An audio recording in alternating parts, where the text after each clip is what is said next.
Hi, everybody. Bye, everybody. Welcome to Better Lait Than Never.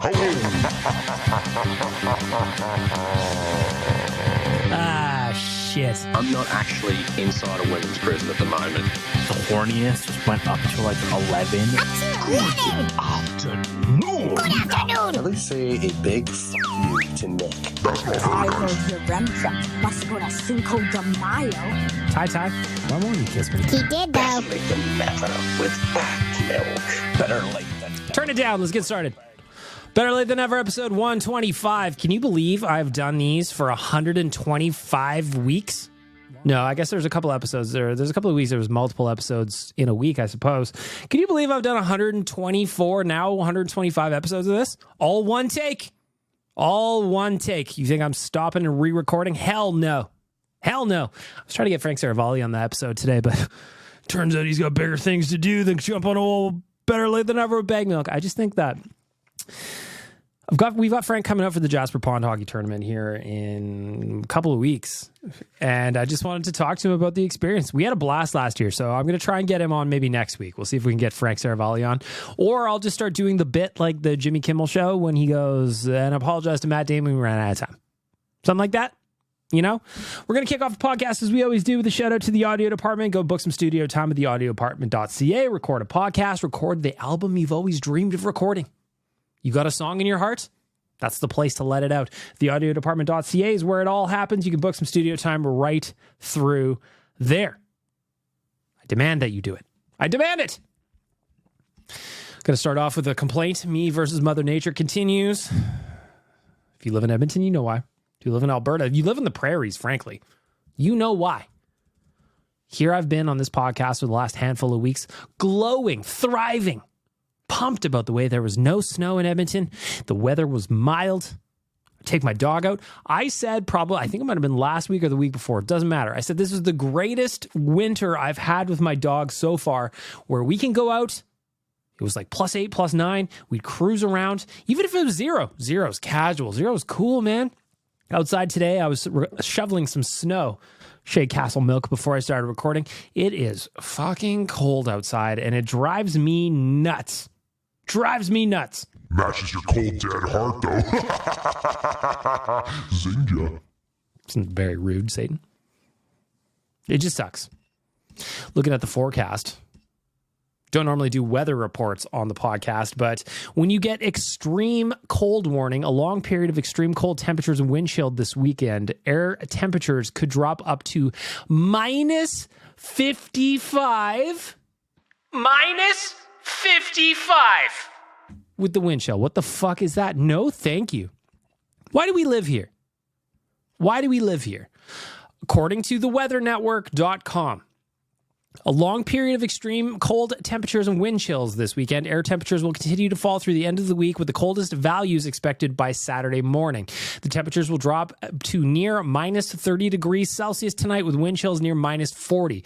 Over the weekend, morning temperatures will reach -40 degrees Celsius in many areas. Wind chills will approach -50. Slight improvement in temperature is forecast early next week, but certainly is low, and below normal temperatures are likely to continue. Not great. Extreme cold weather warning. We were thriving last couple of weeks. Last couple of months, I should say. This is ridiculous. This isn't what the audio department pays for. You know? This isn't what they pay for. This kind of cold weather. It's nonsense. It's nonsense, I say. I just hope it warms up for Jasper. You know what I mean? Jasper Pond Hockey Tournament coming up the third week of January. It is now January 10th as I'm recording this. We're going out there. We're going to the Jasper Pond Hockey Tournament. It is presented by our new friends that you'll hear in the voicemail at Booster Juice. But I'm excited to go play some hockey. It's great. You go play on Lake Mildred at the beautiful JPL. It's exactly where you want to be, but I'll talk about that more when I do the plug for Booster Juice coming up in the voicemail. I'm just excited about it. All I care about, though, is that the temperatures heat up slightly.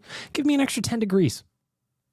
-5, -10, perfect. I will deal with that all day to play a little shinny, play a little pond hockey. It's going to be fantastic. Other things that are not so negative. I got a new bed. Finally. Talked about it a little bit last week. Ari congratulated me on the new bed, but it's finally arrived. A king-size bed. Last night, by the way, me missus was staying out at a family member's place just because it was a dump of snow yesterday and she didn't want to drive. So yeah, stay out there, no problem. I got the entire king-size bed to myself last night. Night one. It showed up. I moved it in, got it set, washed the sheets, set them up. Everything's nice. Me and my buddy, Frank. Not Saravalli, the dog. By the way, I got a new Frank microphone set up here. So if he comes around, I'll just switch over. Now I'm talking into a different microphone over here. But this one I'm in control of, and it is handheld. So I've got a different Frank mic situation set up just in case he wants to wander on down in here. And I'm going to switch back to the main one. See what I did there? But I got to lay in that thing last night. Frank and I, we didn't even bother touching it. He's just like, bro, I'll see you in the morning. I'm like, my guy, see ya. You know what I did last night just for funsies? I fell asleep this way. I didn't mean to fall asleep this way, but I did it. I slept across my bed. Have you ever done that in a king-size bed? I slept across. Not top to bottom as you would expect. I'm perpendicular, baby. I slept the whole, at least a couple hours like that, and then I woke up and I'm like, "Whoa, what happened?" Oh yeah, I'm not in the right orientation. The configuration for my bed/sleep is wrong. So I spun 45 degrees, but still. No, 90 degrees. I spun 90 degrees. My geometry is not so good. It's so good. If you don't have a king-size bed, you should. You absolutely should. And free plug, shout out to Andy. I have some family members with some Andy mattresses, so they're like, you should just go get one. So I got one. I got to tell you, watching the thing, it comes in a box. You've seen the commercials. You've all seen them. Watching that thing inflate over the course of 2-3 minutes, very satisfying. Didn't expect that. But there you go. King-size bed. Bag Milk is happy. We're all happy. Sleeping better, feel good, rest up, feel young. The next thing I wanted to talk about before we get into the news was my boy Quads. Are you talking about me? I'm talking about you, buddy. My boy Quads, if you don't know him at all, Quads is our editor-in-chief at the Nation Network. He is also the editor at CanucksArmy.com. Does some really good work. He's been a guest on the show a couple of times. Love to have him. Thank you. Well, anyway, what you don't know about Quads is that he is a big Lego guy. And in his apartment in Vancouver, he's got some pretty intricate Lego setups set up in there. I do. He's been telling me for a while now that he thinks I should at least buy myself one Lego set just to see what it's like. As a means of something that Quads and I talk about sometimes is just like, how do you turn work off? How do you shut the brain off from pointing at direction A just to settle it down? And so he goes, recommended Lego. So what did I do? I went on Amazon and I found a Lamborghini Countach from back in the 90s. You remember those? Fucking sweet whip. That was my dream whip when I was a little kid. A Lamborghini Countach Lego set for 20 bones. And I started building it last night. 282 pieces. I started building it last night. Ended up having a good time with it. I don't know that I necessarily want to turn into a Lego guy. I'm not sure that I really want to display my Lego around my house. Quad's very proud of his Lego. He and his missus are actually very proud of his Lego. But my Lamborghini Countach, I'm absolutely going to put up in my office. So I'll send you guys pictures. I'll post them on social anyway when I'm done. I'm about halfway done. The back end of the car is done right now. It looks real sick. Probably the only time in my life I'll ever own a Lamborghini Countach. So, you know what, Quads? I'm going to play a little Lego. He was very excited for me last night. I was sending you cases and ways to stack cars, and if you want to be a car Lego guy, I was telling you how you can do it, and I was also pointing out some Ninja Turtle Lego that you can have, and I was thinking about other things that old people like you might like, and I was having a good time. I fucking love Lego! He does. He really loves Lego. So anyway, my first foray into Lego. Is that weird, by the way? My older brother, he used to love Lego when we were growing up. He had Lego all over the places, but he didn't really buy the sets as they come presented now. He had a bunch of loose blocks in a big tub, and he would just build these cool things because that's how his brain works. Mine doesn't work that way. So when I would play Lego with him when I was a little kid, I would just build these square houses over and over again. He'd be like, why are you building another square house? I'm like, me no know how to build. Last night, following the instructions, very nice. Very nice. I can follow these instructions. Never built anything like this before, though. Lamborghini Countach. Probably finish it tonight. Don't mean to brag. It's too cold to fucking go outside these days, so what else am I going to do? You know? On a programming note, before I get to the news, I don't know if I'm going to have an episode of BLTN next week, and I'm going to loop you in on why. So if you saw the news from Was that November? Playmaker, our parent company, got acquired by Better Collective, a company out of Denmark. So next week on Tuesday, I'm flying out. So I won't be on ON Radio next week either. I'm flying to Toronto Tuesday morning, lunchtime, I think. I'll be at the Chili's by 7 a.m. Flying to Toronto, going to meet the new overlords, the new bosses, the new business daddies. So I'm coming back on Thursday. So I don't know when I'm going to mix in a BLTN there. It kind of depends on when I get back on Thursday. I might try and knock one out when I get home on Thursday, but then the very next day I go to Jasper for the pond hockey tournament. So it's a very, very busy week for your boy. So if I don't have a podcast episode next week, listen to this one twice. That's the way to do it. Just listen to this one twice. Got it? Good. I'd hate to give you a best of episode the third week of January, but I might have to. I don't want to, but I might have to. So anyway, expect no podcast next week. And if you get one, that's cool. That means I worked hard. Maybe I'll do one. Maybe I'll do one Monday. Maybe I'll do one Monday. We can do like something different maybe. Either way, I'll try to figure something out, even if it's just a short one, quick one, just to say hi. Maybe I'll just loop Jay into recording something with me when we're in Toronto. Maybe. Either way, I just want to let you guys know ahead of time. But let's get to the news.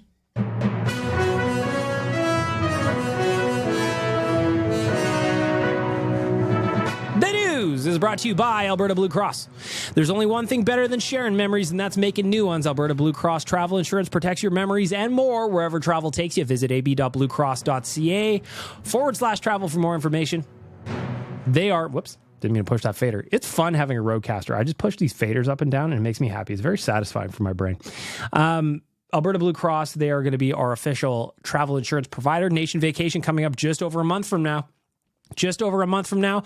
Given the way it is outside and how cold it is, you could absolutely join us in Arizona. If you go to nationgear.ca, get all the details for the Nation Vacation. We're going to go watch the boys play in Arizona in that tiny little barn.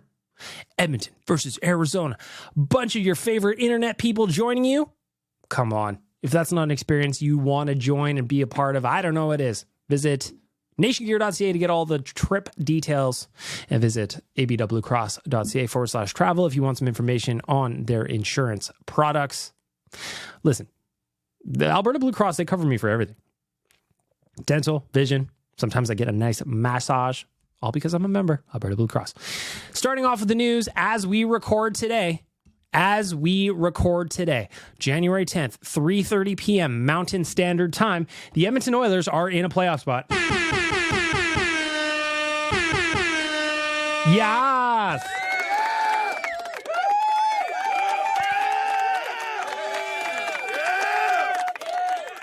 Let's go, baby. It's been a minute. It's been a climb. Now, they've been in a playoff spot here for a minute, but let's look at this now. Let's break this down, because currently Oilers played 37 games. They are on an 8-game heater. We know this. Seattle's oddly won 7 games in a row, but they're still behind, and we have the tiebreaker, and we have some games in hand. So, 37 games played. The Oilers are 21-15-1. They're at 43 points. That is 2 points behind the Nashville Predators, with 4 games at hand for the first wildcard spot in the Western Conference. Are you following me so far?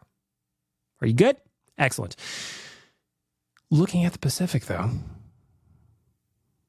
the Los Angeles Kings have lost 6 in a row, including last night's game. They are now only 4 points ahead of the Edmonton Oilers. Remember when that was like 15 points or 10 points or something like that?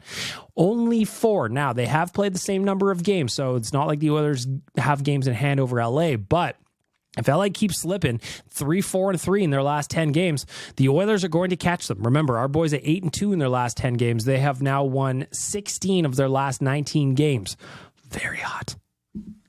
Very, very hot. Very hot. So hot. Looking at Vegas, the Oilers are 8 points in front of or behind Vegas. And you go, bag milk, that is quite a sizable gap. But the Oilers have 3 games in hand behind the Vegas Golden Knights, or over the Golden Knights. So if they win, let's just assume they win those 3 games at hand, right? That's an extra 6 points. So if I go 43 plus 6, that brings me to 49 points. And all of a sudden, they are only 2 points behind the Vegas Golden Knights. Oh, my Lord. Let's go, baby. Vancouver, though, they're annoying. 7-2-1 in their last 10. Vegas, by the way, 3-7 in their last 10. They are kind of falling apart right now. Hate to see it. Just kidding. I love to see it. We love to see it. I want you to talk more about Vancouver and how they're doing wonderfully, and nobody expected them to do anything. The thing about Vancouver is they're playing really well. Again, 7-2-1 in their last 10. They're on a 3-game win streak. They just swept the New York road trip. They're playing good hockey, but if you are a believer and a subscriber to underlying numbers, you look at their underlying numbers and you go, this doesn't really feel sustainable. Their PDO is highest in the NHL by a fair margin. And basically, if you don't know, PDO is an addition of your save percentage, your team's save percentage, and your shooting percentage. Generally, it floats around 1. So the Canucks are sizably over that. They're due for a regression at some point. Just like when the Oilers, nothing was going right for them at the beginning of the season, they were due for a regression back to the mean. Vancouver probably is too, but the thing is, they own the tiebreaker over Edmonton. They've already beat us 3 times this season. Very annoying. You all remember it. We don't need to cover it. We'll move on. The point I'm getting at is, I see a roadway. I see a pathway to at least second place in the Pacific Division, given that we're not even at the halfway mark yet. I see a pathway to home ice in the playoffs. I see it. I see it. Let's go, baby. Oops, didn't mean to push that. Thank you, Taylor. It's an amazing place to be, given where we started, isn't it? So as we record today, the Oilers are in a playoff spot where a month ago, doom and gloom around here, myself included. Extending the winning streak to 8 games. Nothing solves your problem quite like an 8-game heater. Go check that out. Go check that out at nationgear.ca. We actually dropped it on a t-shirt. nationgear.ca. Get yourself some new threads. Last night's game, though, was the 8th victory in a row. The Oilers did not look good. They looked awful.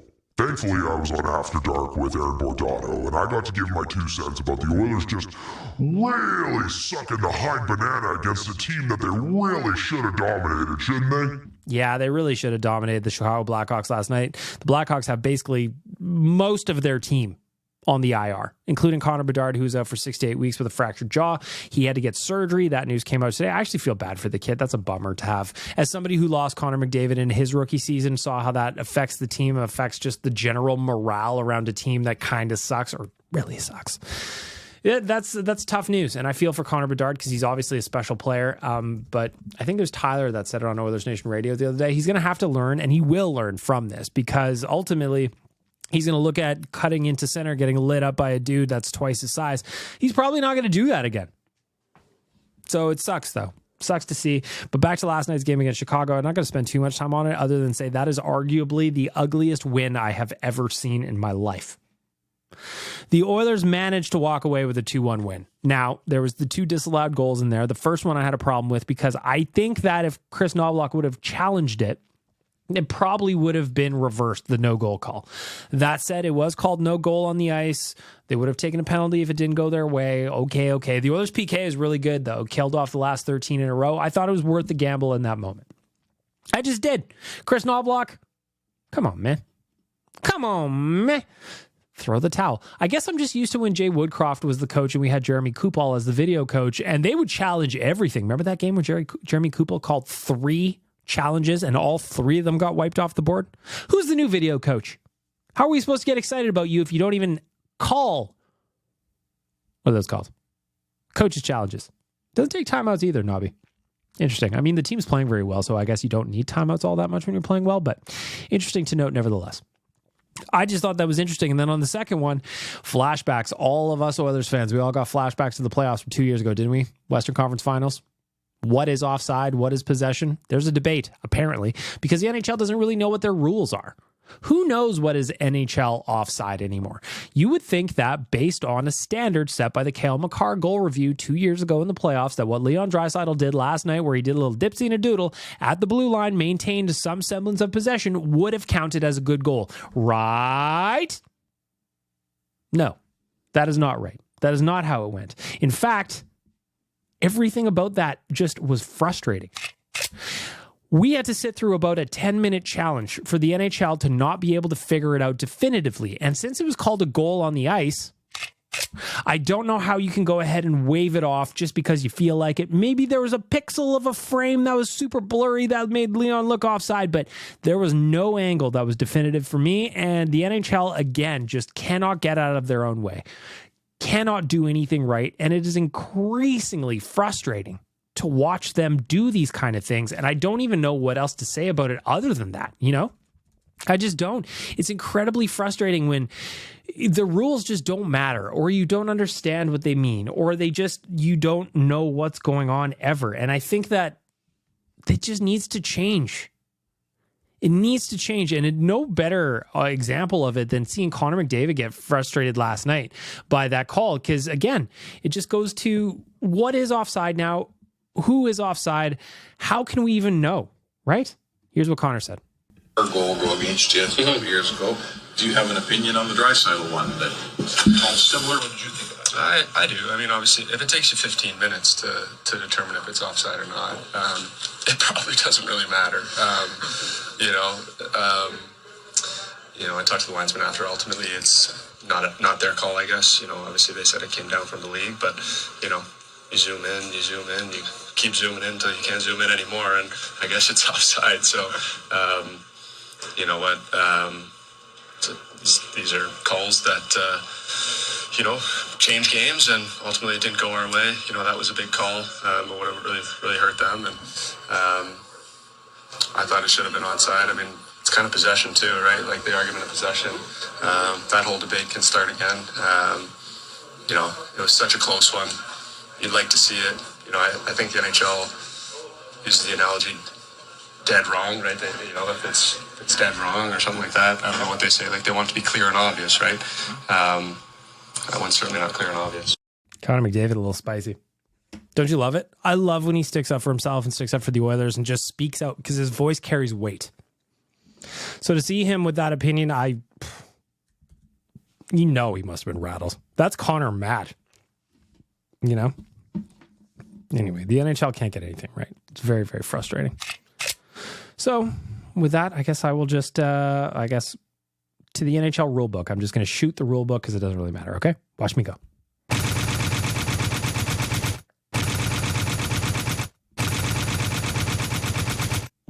Fatality. Thank you. See what I did there? I shot the rule book like I'm Kid Rock. Something I don't like. Remember when we shot those Bud Lights?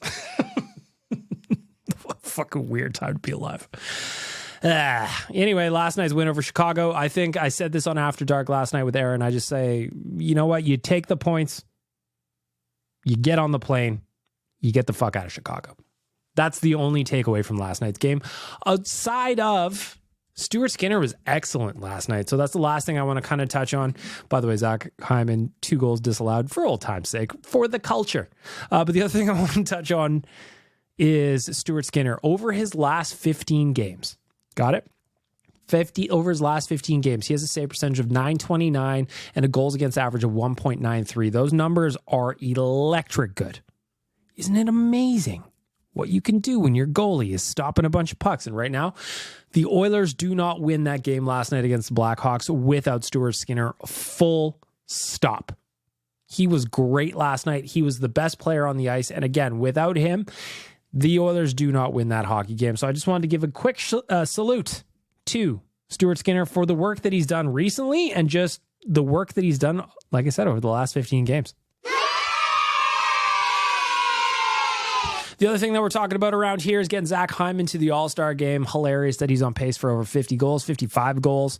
Remember, his career high in Toronto was 41 points. Never had a hat trick ever. He's now got 4 with the Oilers. He's got 3 this season. It deserves to be an All-Star. And to send him back to Toronto as an All-Star with the Oilers, hilarious. Gotta happen. So vote for Zach Hyman to go to the All-Star game. Let's make a big push here over the next month or whenever voting closes. I don't really pay attention to this stuff. But Zach Hyman to the All-Star game. You deserve it. Just for the lulz. Even just for the lulz. Looking at some of the guys who are going. Connor McDavid already going last night. Picked up a point. Extended his point streak to 8 games. He's got 14 points over those 8 games. McDavid doing McDavid things. Slowly climbing up the leaderboard. Though those boys up top, they're not giving it up lightly, are they?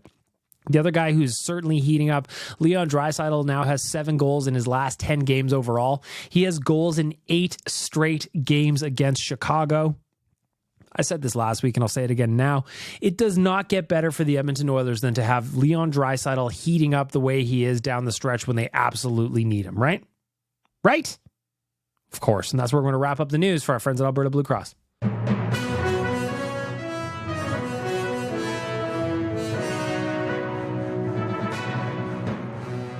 Visit ab.bluecross.ca/travel for more information on all of their products. But remember, if there's one thing better than sharing memories, that's making new ones. Alberta Blue Cross Travel Insurance protects your memories and more wherever travel takes you. Travel's going to take us to Arizona. And I'm excited about it. I'm excited about it. You're listening to Better Lait Than Haggis, your podcast for all of Scotland's needs. Scotland food. We do some haggis. Come on. Hey, Scotland. Better late than haggis, right? Better late than haggis. Sure. For our friends at Betway, provided that you are 19 plus and can do so responsibly, which I am, it's time to talk about a little betting. And last week I was bragging about how hot I am. Or was being the key word there. How hot I was. And when you're a sports bettor, and especially when you bet on your favorite team, that is the Edmonton Oilers, things can swing on you in a hurry. And last night that was the case, as I got cleaned out last night against Chicago Blackhawks. I had Oilers to win on the puck line, so that means winning by 2 goals or more. Did not happen. I had Oilers to win over 6.5 total goals and Ryan Nugent-Hopkins to score. That was a juicy one that I thought I was going to get. No dice. I had Oilers to win and Leon Draisaitl to score 2 points. I was just like, easy against Chicago? Come on, man. He did not. The only thing I won last night that kept me alive, kept me afloat, I bet on Connor McDavid and Leon Draisaitl both to score at plus 250, so a $5 bet turned into $17.50. That was the only thing that kept me alive. So I'm actually down $250 on my bets for the night. Better down $250 than down all of them. You know, also just as a bonus bet on Oilers Nation Radio yesterday, I bet on Connor Brown to score. I was just like, if ever there was a situation when Connor Brown is going to score, it's got to be against a Blackhawks team that doesn't even have an NHL roster on the ice. They've got their AHL roster on the ice. And here I am betting on Connor Brown. And what does he do? Nothing. I wasn't planning on using you, Satan, but I appreciate that. You knew what you wanted. You had dark thoughts about Connor Brown. You might as well just let me say them. I watched your face as you lost your money. He had a couple opportunities to at least get a shot on goal, and you didn't get squat, mister. That's the life of a sports bettor sometimes, I suppose. Again, I want to give a shout out to our friends at Betway, provided that you are 19 plus and can do so responsibly. The pendulum, she swings, my friends, and this week, it is ice cold. Guess the fuck what? You're listening to Better Late Than Never. Brought to you by Bag Milk's Alfa Romeo Barbecue and Foot Massage. You want to see a man, boy? I'll show you a man. Kick me in the jimmy. Righteous Act beating time for our friends at Trilogy Oilfield Rentals. Of course, Trilogy Oilfield Rentals are an established provider of tools and expertise across multiple oilfield disciplines, specializing in rentals, pipe recovery, abandonments, and completions. Currently, they maintain full-time operating units in Provost, Weyburn, and Kindersley. What kind of tools do they have? Time for the megaphone filter. Rental tools, fishing tools, drilling tools, coil tools, mills and bits, any tool for any job. Oh, I forgot the completion tools. They've got completion tools too. TrilogyRentals.ca. Love that.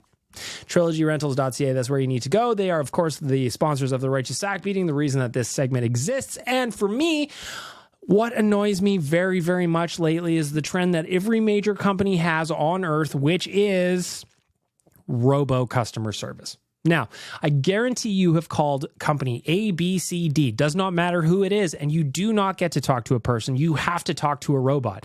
And it goes to one of those things where it's like, if you would like to leave a message or speak to a real person, put their extension in now. And it's like, who knows the extension number? I'm not anybody's family. I'm trying to get some customer service here. And then you have to jump through all these hoops. You got to jump through all these different kind of measures and levels of where the menu is. And if you don't pick the right one, it loops you back to the starting point. And so what I end up doing is I just start hammering the 0 key over and over and over and over and over again and just go doot, doot, doot, doot, doot, doot, doot, doot, until eventually I go somewhere.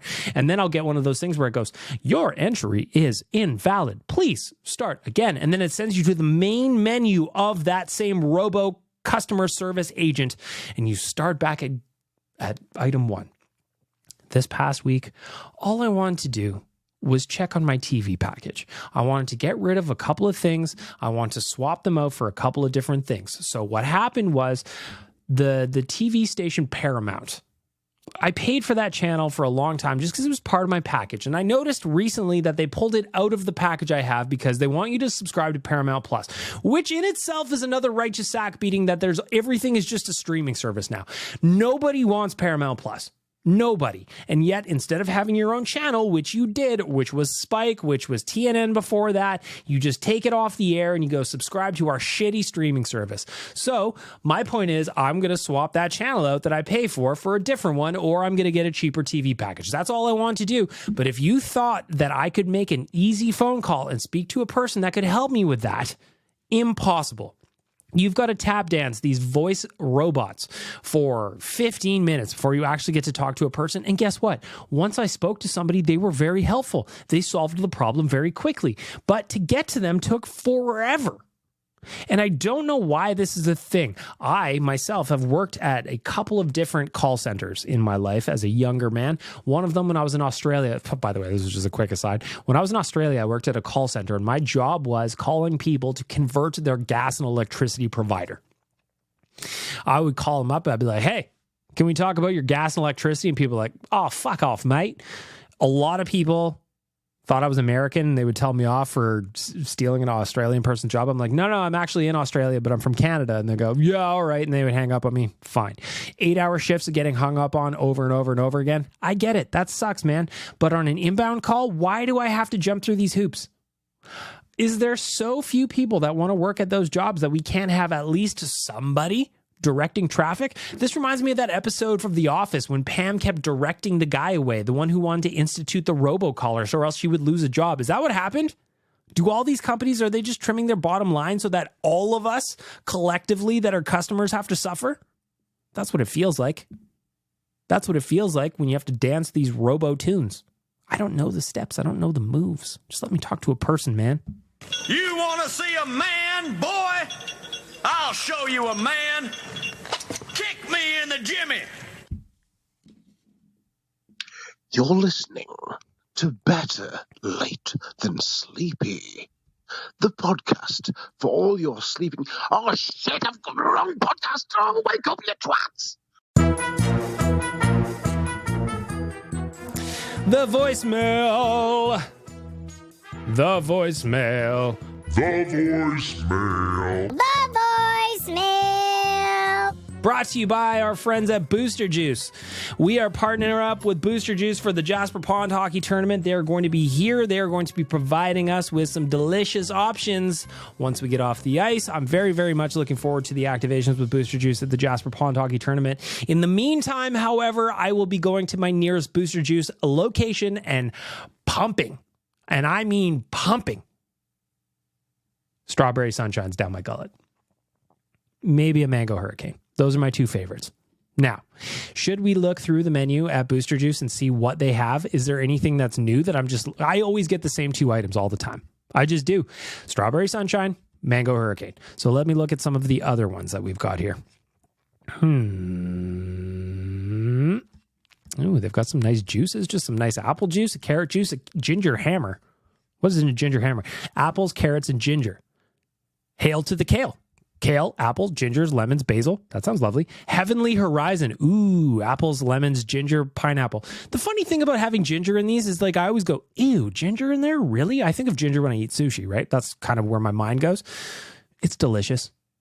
Trust the artists at Booster Juice. That is what I'm saying to you. That is what I'm saying to you. But when we get over to the smoothie menu, this is where I really shine. This is really, really where I shine. Hawaiian Sunset is also another one that rules. Raspberry, banana, mango, passion fruit, guava, and vanilla frozen yogurt. Come on, man. But here's my jam. Mango hurricane. Mangoes, strawberries, guava, passion fruit, yogurt. Maybe get them to throw some bananas in there sometimes if you're feeling frisky. Come on. Shout out to Booster Juice for joining me as the host of, or the sponsor of the voicemail. I'm very, very grateful. Looking forward to going to grab some Booster Juice later. Nick, we're going to start off with you. Hey, Barry Milk, I just wanted to clear up my righteous sack beating from last week, talking about the my credit card not working at Subway and the movie theater in the States. Yeah. So if you remember, Nick was having issues down in the States with his credit card, and I felt like he had a shitty credit card. There was something that was weird about here where they go, we can't take this here. We'll get your Canadian funny money out of here. There's something like that. So I'm looking forward to this follow-up because, Nick, I was very confused. Very confused indeed.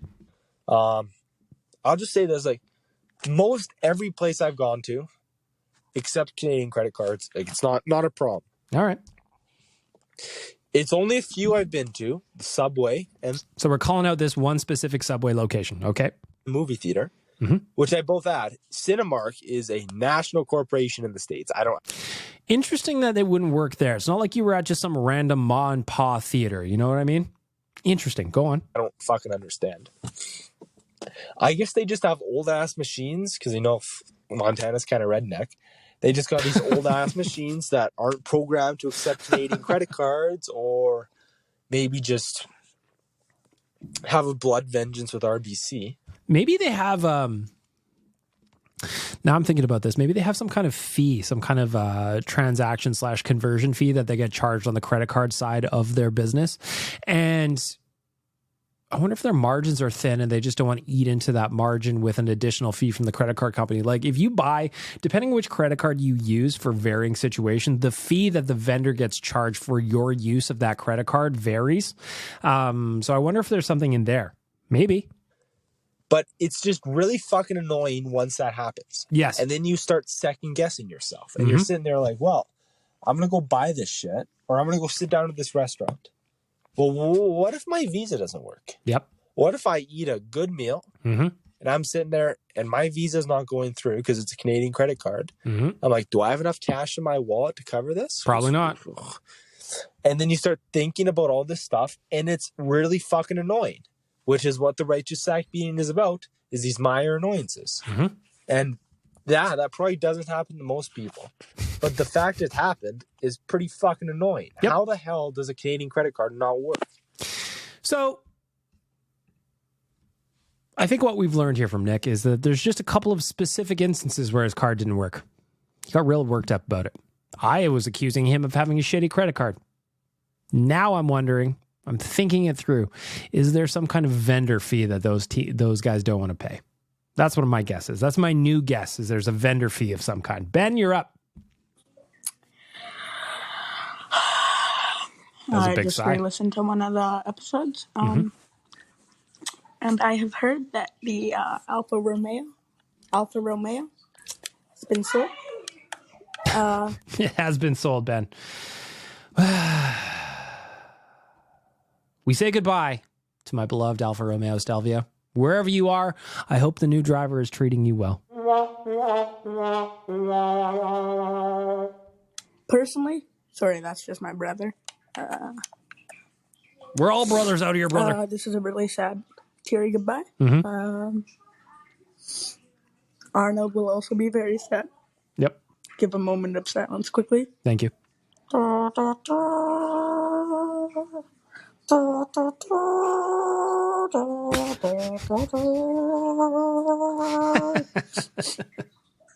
Goodbye, Alfa Romeo.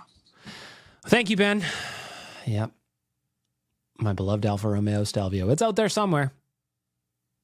Someone else is on a day like today using the hand warmers and the seat warmers, and they're enjoying them with the lumbar support. I miss you, Alfa Romeo. I miss you.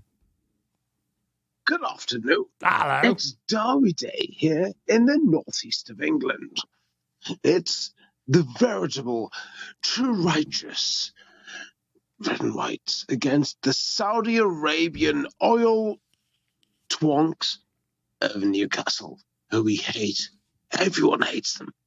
Come on, Sunderland. It's Derby Day. We're going to fight everyone. Let's not fight. Let's fight. If you hate Newcastle, clap your hands. If you hate Newcastle, clap your hands. If you hate Newcastle, hate Newcastle, clap your hands. And that's one of the better songs we can actually sing, which is Better Late Than Never. Acceptable. The thing about football fans, Donkey, some of the chants you guys have are unbelievable. Unbelievable, some of the European football soccer fan chants. Like when my favorite one was, not my favorite, it's weird to say it that way, but when Queen Elizabeth died and the Irish fans had Lizzie's in a box as their chant when they were playing against some English team. I was just like, oh man, it's cold over there. You guys are cold as ice. Maybe you send me a DM in the old group chat and let me know some of those less than savory chants that you guys might have. Maybe some of the ones that you don't want to play here, you know? Good afternoon. I've just eaten a packet of German sausage. How was it? If I'm going to eat a German sausage, I would like a review. Or if you're going to eat a German sausage, I would like a review. You can't just come and humble brag about what you're eating. I wouldn't just be sitting here being like, oh man, this fictional burrito that I'm enjoying is so lovely. And I really made it to perfection and is grilled nicely. And there's a nice bean to rice to meat ratio that is just unbelievable. That is more acceptable to me, Donkey, than just being like, I ate a great burrito. I want to know about the sausage. What happened with the sausage? Don't fucking hoard your sausage knowledge from me, Donkey. Come on, man. Okay, bag milk. How long do you, or actually, Ben, this one sounds like shit, bro. So I'm hoping I can hear it. But if I can hear it, we're gonna move on. Just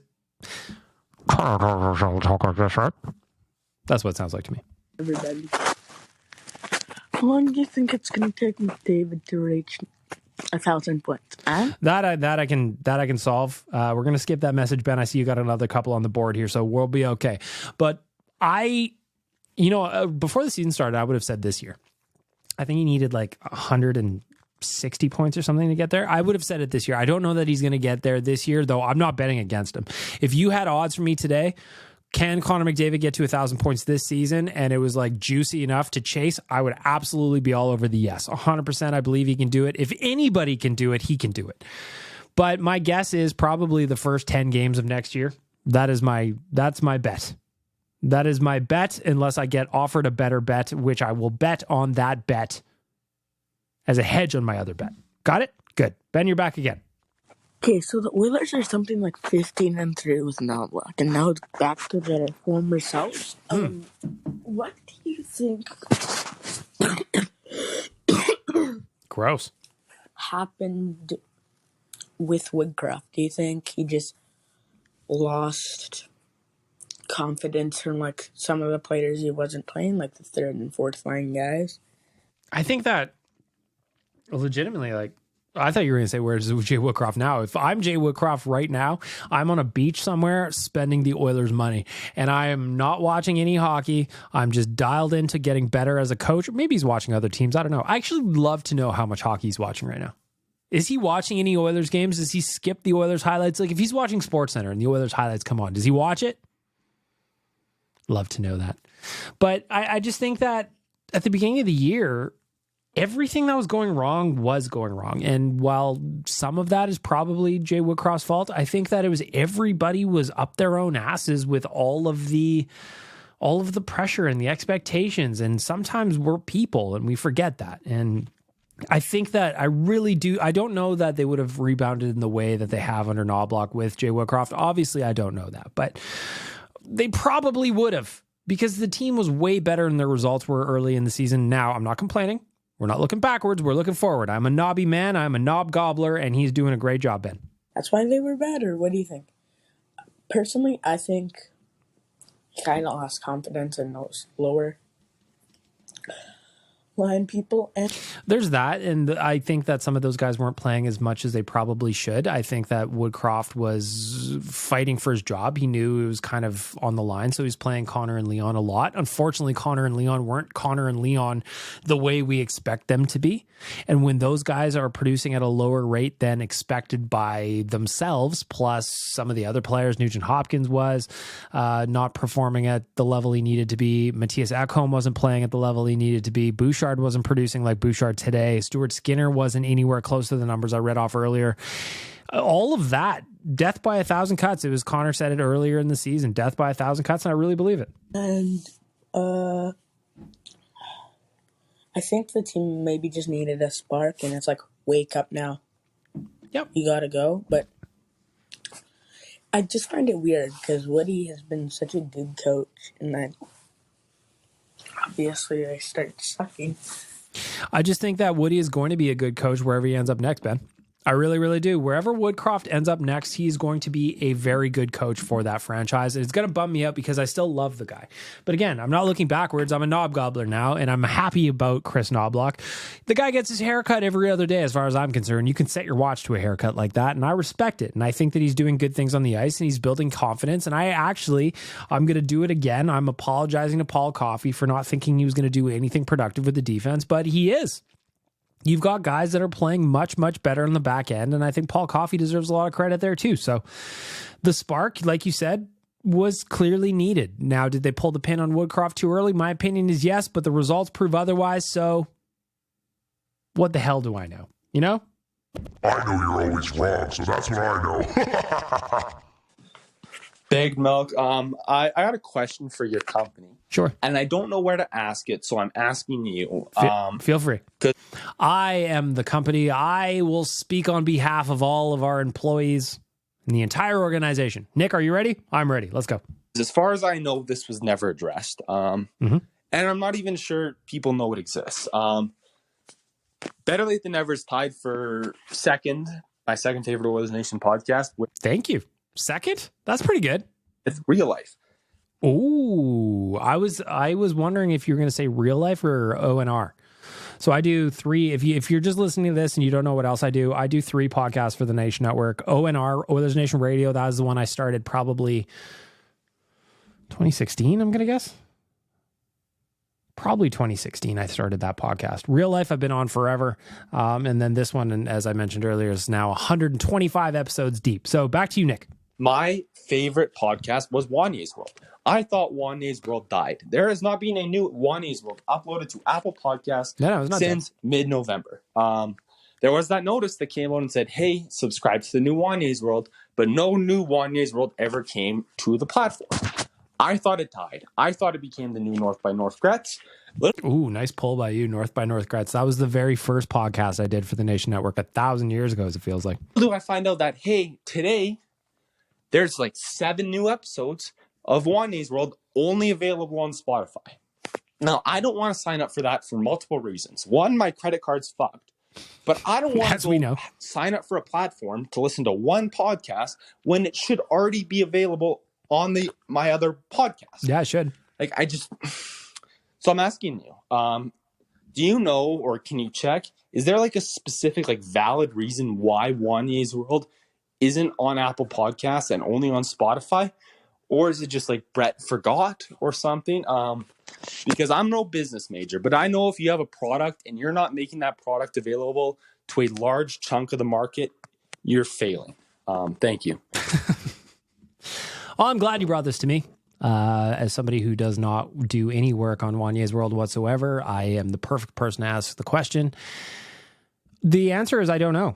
It should be on Apple Podcasts. There's no reason why it shouldn't be. So what I'm going to do is I'll send a message to Brett. Brett is the producer of Wanye's World, and I'll just ask where the Apple link is. I honestly don't know what the answer is. So yeah, I couldn't tell you why it's not on Apple Podcasts. What I can tell you with certainty, though, is that Wanye records new episodes of Wanye's World every Thursday afternoon after Real Life gets recorded. So at Nation HQ, the Studio B schedule is Real Life from 1:30 to 2:30 or 1:30 to 3-ish, 2:45-ish, depending on how long we go for. And then starting at 3 is Wanye's World, 3 to 4, 3 to 4:30, whatever they do. So he has been recording episodes. Why are they not on Apple Podcasts? You're going to have to stop and ask Steve Jobs. If he does not respond to your text messages, you're going to have to reach out to Tim Cook. And if neither of those two know the answer, we're going to have to find out from Brett. So those are our 3 options. I'll send a message to Brett after I'm done recording here. Nick, there's no reason you shouldn't be able to find it. I just don't know the answer. I'm not going to lie to you and say that I do. What I do know is that they record. I see them record those episodes. So good question, fair question. I'll ask Brett for you. FIFA Las Vegas, you're up. FIFA Las Vegas.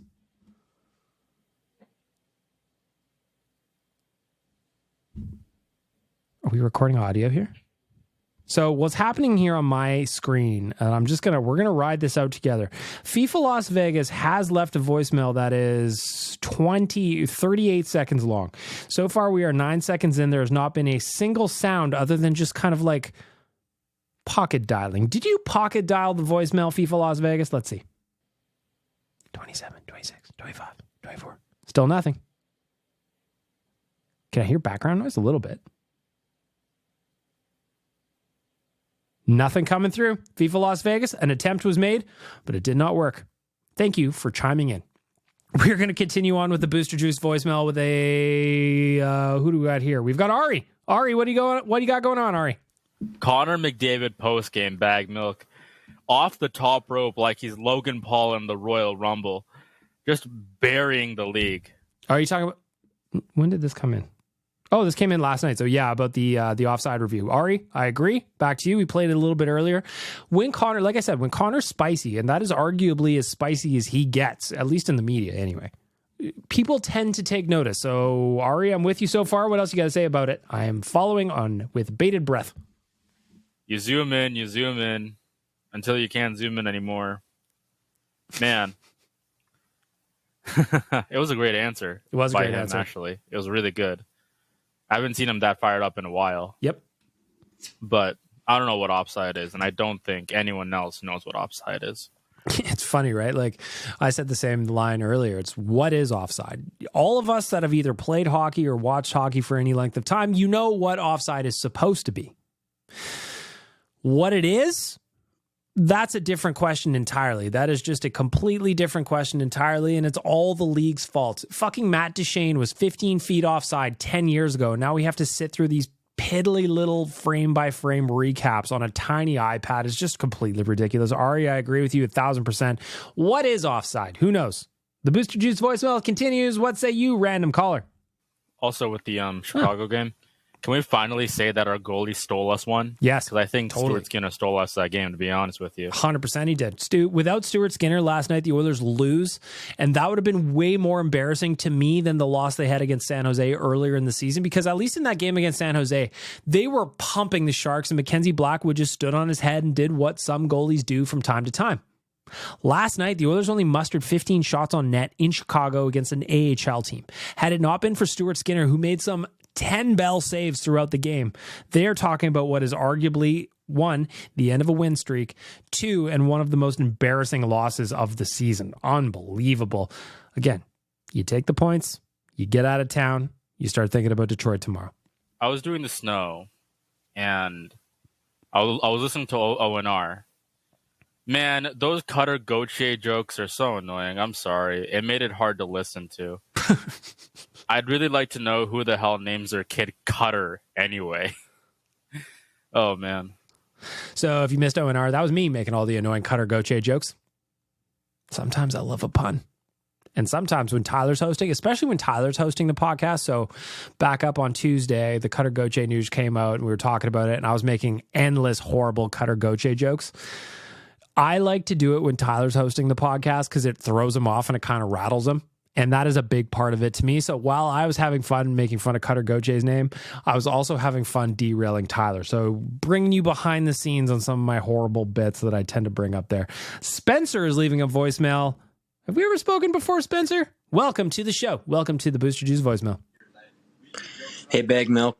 What's up? Listener since day one. Fuck yeah, dude. First time voicemailer. Hang on. You're going to get a button for that. Spencer!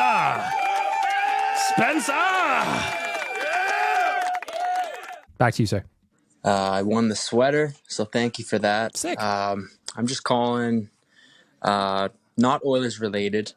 I'm getting married in August. Nice. And Congrats. I'm just kind of starting to think about the stag, and we're coming to Edmonton, and I don't know a whole lot about the city. I usually come there once a year for games, but I just wanting to do some new things, some fun things, of course. I'm just curious about the craft beer market. All the boys love the beers. I love the beers, so I'm just curious if you've ever been there, what you think about it, but just looking for some ideas from a guy that lives there. So, yeah. Curious to hear what you have to say. Thanks. Well, thanks Love for the listening. pod. I love you. I just love you in general, Spencer. What do you think about that? Yeah, so craft beer market is legit. If you guys are into just all of the beers you can handle, that is a great pick. I myself am not so much a craft beer guy. I have been to craft beer market though, and it is one of those ones where, for me personally, I just look at everything that they have available. I think it's like 100 plus microbrews or something like that they advertise. It's something like that. I'm just doing it off the dome. But to me, that is incredibly overwhelming. I just I'm a very basic beer drinker. So I just walk in there, I go, oh my God. Can I have a sour of some kind? They're like, we have 43 sours. I'm like, oh no. So yes, craft beer market's legit. You got to go push the bat around on 97th Street. Imagine all the boys out there on a stag pushing the bat around. You're going to have a great time. Go see the Talus balls across laying on the side of the white mud. You're going to have a good time. Now, don't tell the boys to get stuck in there. We had a problem with that in the playoffs. The guy got stuck. They had to cut a chunk of the Talus balls out. It was a whole thing. They had to wrap around with a fence for a while. It is a problem. It also depends, just legitimately, to answer your question for real, where are you guys staying? Like if you're staying downtown, you can kind of make your way around. The problem is when you're here in the winter, Edmonton in the winter is not all that fun. It's just not. And while I would love to tell you there's going to be all kinds of things to do, there is always some kind of festivals of lights and there's ice sculptures and all that garbage. But that's not what you're there for. You're here for a stag, right? I would maybe if the boys like golf, there's always a bunch of indoor golf things where you can go. I always go to the one called Long Shots on Stony Plain Road. My buddies and I, we just go there to hang out. The food is good. Beers are cheap. Just hack away at balls for a little bit. If that's something you're into, it's fun. It's a casual place to spend a little bit of time. West Edmonton Mall, that's the cliched answer. You can go kill hours there if you want to. Go check out the replica of Christopher Columbus's boat. It's sitting there. Why? Who knows? Doesn't matter. It really depends, right? Keep your eye on things like Explore Edmonton. Explore Edmonton's got a really good handle on some of the events. Again, in the winter, if you're coming into Edmonton, there's only a handful of things to do. One, are you going to an Oilers game? You already mentioned that. That's what you're generally here for. Are you going to an Oilers game? Do you have tickets to a show? Are you interested in the show? Do you want to play some of those gaming kind of pub things? In which case you go to Greta and you're going to have a great time. We did Greta for the Nation Christmas party last week and we had a blast. It's about, what you guys want to do as a group, what you guys want to do as a crew. But if you're here to just kind of drink and bop around, maybe set up a pub crawl for yourself. There's all kinds of things. Hit up the Nino, hit up the casino at Rogers Place. It's fun to go to the casino at Rogers Place because it's just kind of it's just there. Sometimes you leave a game, you drop play a quick game of blackjack. Come on. Bet it all on red. Come on. I'm not very good help with this. I do live in Edmonton, but when people always ask me this question, I get asked a lot. I don't know the good answers for you because everybody's so different in what they want to do.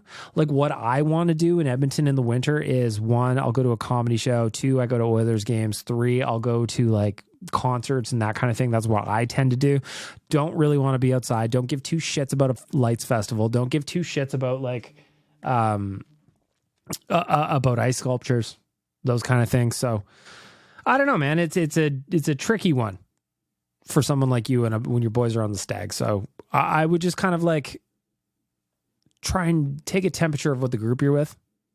And then we go from there. If you're looking for some good restaurants, that I know. Restaurants around the city, that is one of my favorite things to do in the winter is just eat. Again, we're talking about a stag, so it's not really the thing that you're after. You want to go to the Rippers. They're around. You can go find some. How greasy do you want to get?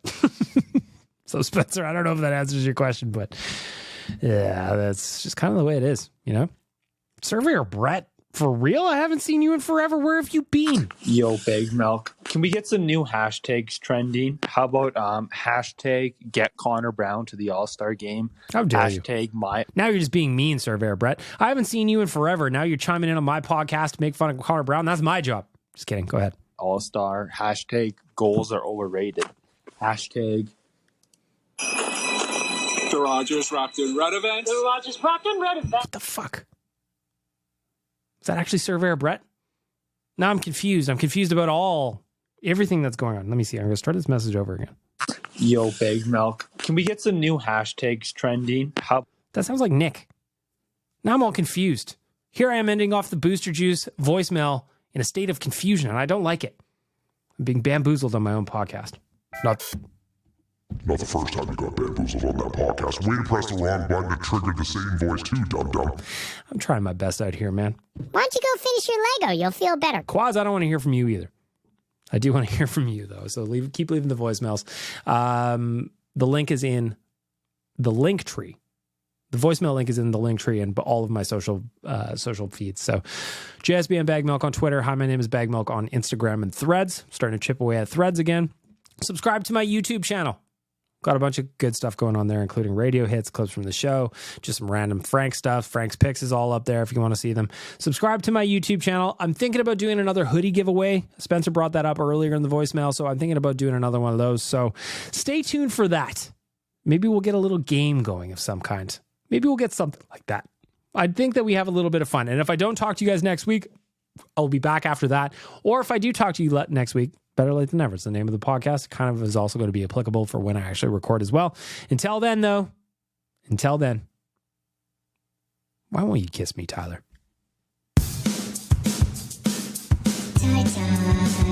Why won't you kiss me?